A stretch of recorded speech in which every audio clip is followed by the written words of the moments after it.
عمرك فكرت ان كلمة صغيرة منك ممكن تفضل عايشة في دماغ اللي قدامك وتأثر عليه عمره كله؟ في رسالة كتبها أب لابنه بيقول: الرسالة دي ليك يا أحب وأغلى حد عندي، ابني الصغير. كنت قاعد في مكتبي بالليل وانت نايم بظبط شغلي لتاني يوم، وسرحت في كل تفصيلة عملناها أنا وانت النهاردة، وافتكرت قد ايه كنت قاسي عليك وبعنفك على أقل التفاصيل، وافتكرت كل يوم لما كنت بزعقلك وانت بتلبس هدوم مدرستك، ولما لقيتك ما لمعتش جزمتك، وبهدلتك زعيق لما اتكعبلت ووقعت كتبك من غير ما تقصد، وحتى واحنا بنفطر كنت قاعد ومستني لك الغلطة، وبهدلتك عشان فتفت على الأرض وزعقت لك تاني لما اتضايقت وما رضيتش تكمل أكلك، ومش ناسي أبدا لما شرابك اتقطع وانت بتلعب مع صحابك وبهدلتك قدامهم عشان الشراب كان غالي وما قدرتش تكمل لعب بسببي. وأكتر موقف علم على قلبي لما دخلت مكتبي وقطعتني في شغلي، ونظرتك ليا وانت داخل مليانة زعل وحيرة، كأنك كنت داخل تشكيلي عن همك وتشاركني حزنك. واتضايقت انا ساعتها عشان قطعتني في شغلي وقلتلك وبكل قسوة: عايز مني ايه دلوقتي؟ فجأة جريت في حضني بسرعة وبكل حب وعفوية، الحب اللي ربنا زرعه في قلبك وعمره ما راح حتى بعد إهمالي ليك وقسوتي عليك. وساعتها قلت لنفسي وبكل ندم: أنا استفدت إيه؟ إيه اللي بيتغير لما بزعقلك على كل غلطة صغيرة؟ أنا ما كنتش بعمل كده عشان ما بحبكش، لكن كنت دايما مستني منك أحسن وأفضل حاجة. واللي قاله الأب في الرسالة دي مش مجرد اعتراف، دي الحقيقة اللي بنقع فيها كلنا من غير ما ناخد بالنا، إننا ساعات بنفضل ننتقد ونضغط ونتوقع الكمال. بس السؤال بقى: إيه اللي بيحصل للابن أو حتى لأي إنسان لما يعيش طول الوقت تحت النقد واللوم؟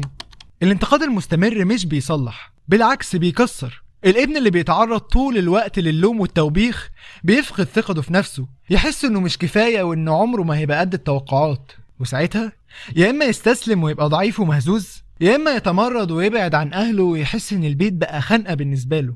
وطبعا احنا مش بنقول ما تعاقبش ابنك أو ما تنبهوش لو غلط، لا، لازم يتعاقب لو غلط ولازم يتقاله الصح فين، لكن الفكرة كلها إن العقاب غير الانتقاد الجارح. ما تقولش لابنك أنت غبي أو أنت ما بتفهمش أو أنت بتغلط كتير، الكلمات دي مش بتعلم، دي بتحطم شخصيته. والحقيقة ان اللي بيحصل جوه عقل وقلب الطفل اخطر بكتير من مجرد كلمة بتجرحه، وده اللي هنتكلم عنه كمان بالدليل العلمي في اخر الفيديو. ازاي الكلمة السلبية بتسيب اثر حقيقي في الدماغ زي الألم بالظبط، وممكن تغير سلوك البني ادم طول حياته. لكن قبل ما نوصل للنقطة دي، تعالوا نشوف ازاي القرآن الكريم علمنا من الاول العلاقة الصح بين الاب وابنه. سواء مسيحي او مسلم، فاحنا كلنا عارفين كويس سيدنا يوسف، وفي بداية القصة بيبان لنا جزء قوي جدا من علاقته بأبوه سيدنا يعقوب، إذ قال يوسف لأبيه: يا أبتي إني رأيت 11 كوكبا والشمس والقمر رأيتهم لي ساجدين. سيدنا يوسف وهو في سن صغير شاف حلم بالنسبة له كان مفزع جدا، 11 كوكب بيسجدوا له، واللي بيرمزوا لإخوة يوسف 11 اللي سجدوا تعظيما لسيدنا يوسف في نهاية القصة. وتخيل رد سيدنا يعقوب كان إيه؟ قال: يا بني لا تقصص رؤياك على إخوتك فيكيدوا لك كيدا. وسيدنا يعقوب عرف إن الحلم ده رسالة من ربنا بتدل إن سيدنا يوسف هيبقى له شأن عظيم في المستقبل، فعشان كده نبه سيدنا يوسف خوفا عليه من حقد إخوته إنه ما يقولهمش الحلم. لكن العجيب بقى إن ما وقفتش النصيحة لحد هنا، وقال: إن الشيطان للإنسان عدو مبين. ربط ذنب إخوته بالشيطان.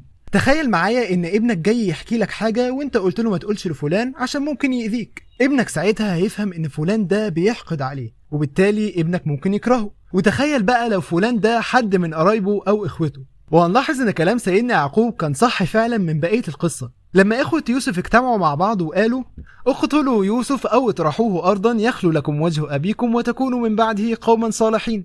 اللي هو عادي يعني نعمل اللي عامله ونقتله ونرجع كويسين تاني، صح؟ غلط طبعا. وهنا سيدنا يعقوب بيعلمنا حاجة مهمة جدا: نكره الغلط لكن ما نكرهش اللي بيعمل الغلط، يمكن ما يعرفش أو الشيطان ضحك عليه. وده بيبان تأثيره على كلام سيدنا يوسف لما كبر وقال: بعد أن نزغ الشيطان بيني وبين إخوتي.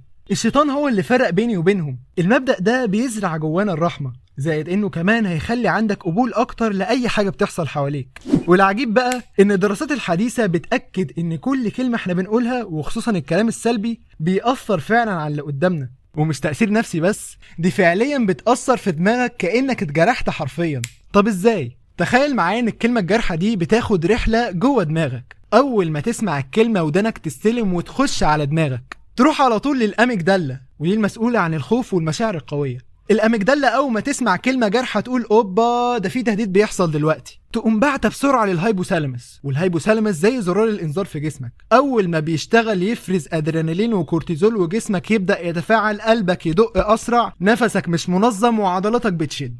وفي اللحظه دي بيبدا بقى الهايبوكامبس اللي بيسجل الذكريات والمشاعر ان ياخد الكلمه الجارحه دي ويخزنها في الذاكره طويله الامد، والمشكله انه بيسجل معاها مشاعر الخوف والوجع والقلق، فيجي بسرعه البريفرونتال كورتكس المسؤول عن التفكير المنطقي واتخاذ القرارات يحاول يهدي الدنيا ويقول للاميجدالا اهدي شويه وخف على الراجل، دي كلمه يعني وهتعدي. وفعلا الموضوع احيانا عند الكبار بيعدي، لكن المصيبه ان الجزء ده لسه بيتطور ولسه نموه ما اكتملش عند الاطفال والمراهقين، وهنا العاطفه بتكسب والكلمه بتفضل محفوره في دماغهم طول حياتهم. ومع الوقت تراكم الكلام الجارح ده بيزود وبشكل كبير فرصة ان الطفل او المراهق يجيله اكتئاب او يعيش في قلق وتوتر دائم، او ممكن تلاقيه عصبي دايما وبدون سبب. طب تتخيل ايه اللي ممكن يحصل بعد كده؟ مش بس اكتئاب او قلق، احيانا كمان تبدأ تبان عليه اعراض شبه ال ADHD.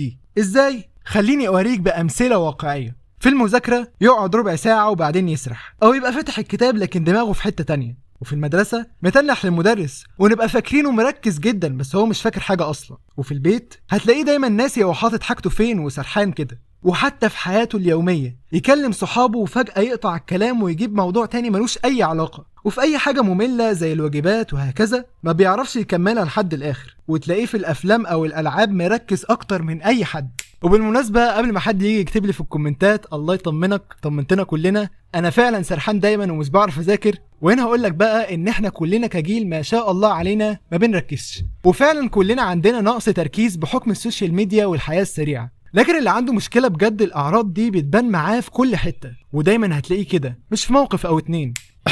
وعشان كده ما تستغربش لما تسمع قصص عن طلبة في الثانوية العامة ماتوا بسبب الضغط والكلام السلبي، وما تستغربش لما تسمع عن أطفال ومراهقين انهاروا بسبب التنمر. كلمة بالنسبة لنا بسيطة وسهلة لكن فضلت محفورة في دماغهم وقلبهم لحد ما كسرتهم. وعشان كده نصيحتي بسيطة يا شباب، ما تتنمروش وخد بالك من كلامك وحط نفسك مكان غيرك. ويا آباء خفوا على أولادكم، لا تنتقدوا باستمرار، لأن الكلمة ممكن تسيب أثر يفضل معاهم طول العمر. ممكن نعاقب ونقدرهم ونكافئهم لما يعملوا حاجة كويسة، لكن الانتقاد ليس له فائدة، وهذا هو الدرس.